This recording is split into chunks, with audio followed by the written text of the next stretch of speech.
नमस्कार किसान भाइयों, गेहूं का उत्पादन लगभग रुक सा गया है और कभी कभी तो हमें ये लगता है कि हम वापस बैकफुट पे जा रहे हैं, जबकि टेक्नोलॉजी नई आ रही है, नई वैरायटी आ रही है, फिर भी प्रोडक्शन में हम बहुत ऊपर नहीं जा रहे हैं। उसकी कई वजह हो सकती हैं, लेकिन उसमें एक बहुत ही इम्पोर्टेंट वजह है, वो है कि जलवायु परिवर्तन हो रहा है। जलवायु परिवर्तन अब वो कहने का या किताबों वाली बात नहीं रहेगी, ये एकदम वास्तविकता है और हमें सामने दिखता है। स्पेशली हम यदि गेहूं के बारे में बात करें, गेहूं के रिगार्डिंग में बात करें, तो गेहूं में तो हमें सीधा सीधा दिखता है। गेहूं की फसल हमें बहुत अच्छी दिखती है, लेकिन जैसे ही वो मार्च महीने में घुसती है और 15 मार्च को पार करती है, वो एकदम फुस हो जाती है, एकदम से हार्वेस्टिंग पे आ जाती है, दाना पिचक जाता है।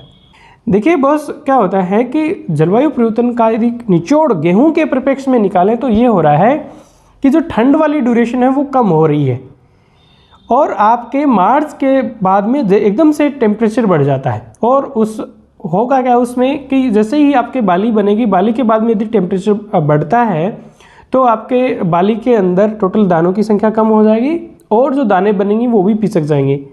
और उपज इसी चीज़ से बनती है कि आपके पूरे खेत में कितनी बालियाँ हैं, मतलब वो नंबर ऑफ प्लांट्स चाहिए, कितनी बाली हैं, एक बाली में कितने दाने हैं और एक दाने का वजन कितना है, उस पर उपज डिपेंड करती है।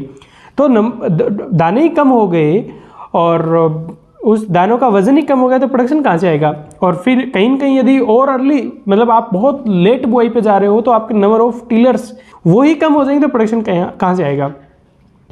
और इसका बहुत सटीक इलाज भी नहीं है अभी तक। तो जैसे कि टेम्परेचर का क्या कर लोगे, टेम्परेचर बढ़ गया तो उसका क्या कर लोगे। कहीं कहीं कुछ पेपर हैं, जैसे सैलिसिलिक एसिड का स्प्रे कर दो, कैल्शियम वगैरह का स्प्रे कर दो, तो उनके स्प्रे से प्रकृति में ज़्यादा आप प्रकृति के साथ मतलब नहीं लड़ पाओगे प्रकृति के साथ यदि सैलिसिलिक एसिड या कैल्शियम के स्प्रे से। तो एज ए किसान हमारे पास क्या स्ट्रेटेजी होनी चाहिए, हमें थोड़ा सा बस हमारा माइंड चेंज करना है। वो ये है कि जब मैं किसानों से बात करता हूँ तो गेहूं कब बोना चाहिए, तो 25 नवंबर लास्ट में, दिसंबर फर्स्ट वीक में भी चल जाएगा। देखिए बॉस, ये ठंड वाली ड्यूरेशन कम हो रही है, हम वेराइटियों को ज़्यादा छोटा नहीं कर सकते। गेहूं की जो अपने पास उपलब्ध वेराइटी है वो 5 महीने की है। 5 महीने से कम यदि अवधि कर दोगे तो हमारी उपज, उस वेराइटी का पोटेंशियल कम हो जाएगा। एक तरफ तो हम DBW सीरीज़ की वेराइटियाँ जो तैयार की हैं, 100 क्विंटल प्रति हेक्टेयर के आसपास प्रोडक्शन लेने की वेराइटियाँ तैयार कर रहे हैं। जो 150-160 दिन की वेराइटियाँ हैं उनको 15 अक्टूबर को लगाने की बात कर रहे हैं।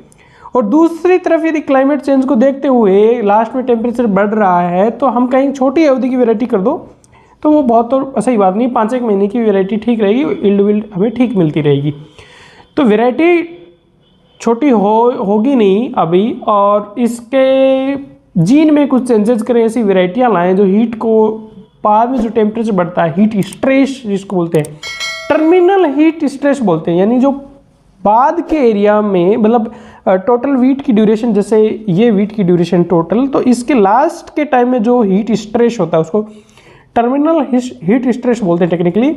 तो टर्मिनल हीट स्ट्रेस को टॉलरेट करने के लिए वेराइटियाँ डेवलप की हैं ऑलरेडी। तो थोड़ा तो हमें ये माइंडसेट उनकी तरफ हमारा माइंड को ले जाना है कि हम जो वेराइटी का सिलेक्शन करें वो टर्मिनल हीट स्ट्रेस को टॉलरेट करें। जैसे हमारे यहाँ रारी दुर्गापुरा में जो बहुत पहले वेराइटियाँ निकाल दी थी, राज 37-77, राज 40-79, वो वेराइटियाँ जो बाद में तापमान बढ़ता है उसको सहने की क्षमता है। खैर एनीवे, वेराइटी मान लो आप जो वेराइटी बो रहे हैं वही बोना चाहते हो, तो बस हमें इतना सा माइंडसेट चेंज करना है कि बोश, हम जो ये 15 नवंबर के बाद में गेहूँ बोने का प्लान कर रहे हैं, ये हम 15 नवंबर के पहले पे आ जाएं। हम 15 नवंबर के पहले गेहूं की बुआई कर दें, ताकि हमारा गेहूं जब रिप्रोडक्टिव स्टेज में जाए, मतलब जो उसकी बाली वाली अवस्था में जाए, तब उसको बहुत ज़्यादा हाई टेम्परेचर सहन नहीं करना पड़े, उसका दाना नहीं पिचके। इसलिए 15 नवंबर के पहले हम बुआई करें।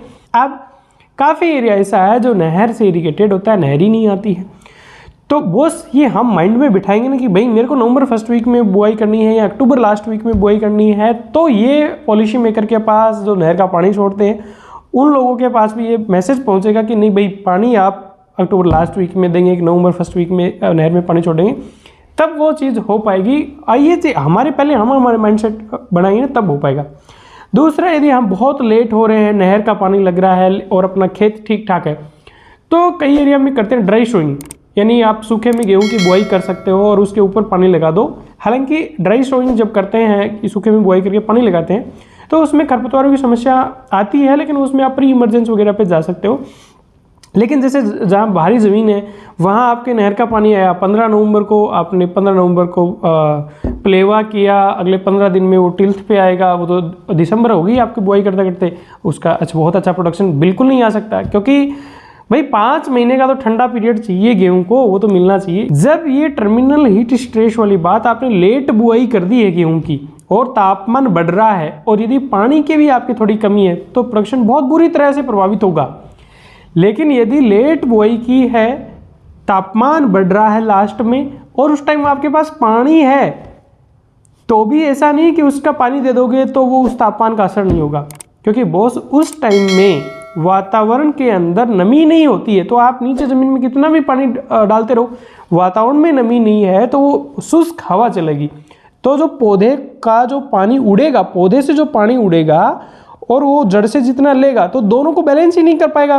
वो पौधा उड़ा ज़्यादा देगा, उतना खींच नहीं पा रहा है, तो थोड़ी जड़ें भी उस टाइम कमज़ोर हो जाएंगी, तो पौधा बैलेंस नहीं कर पाएगा। इसलिए पुराने लोगों से सुना कि हवा चल गई, हवा ने गेहूं ने उठा लिया, तो वो यही होता है कि उस टाइम एयर में बहुत ज़्यादा मॉइस्चर नहीं होती है और मॉइस्चर प्लांट अपटेक और जो वो उड़ाता है पानी अपनी पत्तियों से, उसका बैलेंस ही नहीं कर पाता उसको, तो इसलिए एकदम से वो फसल आपकी हार्वेस्टिंग पे आ जाती है, फसल सूख जाती है, दाना पिचक जाता है। उम्मीद करता हूँ जानकारी आपको ठीक लगी होगी। जानकारी ठीक लगी तो आप इस चैनल को सब्सक्राइब कर सकते हो। नमस्कार, जय हिंद।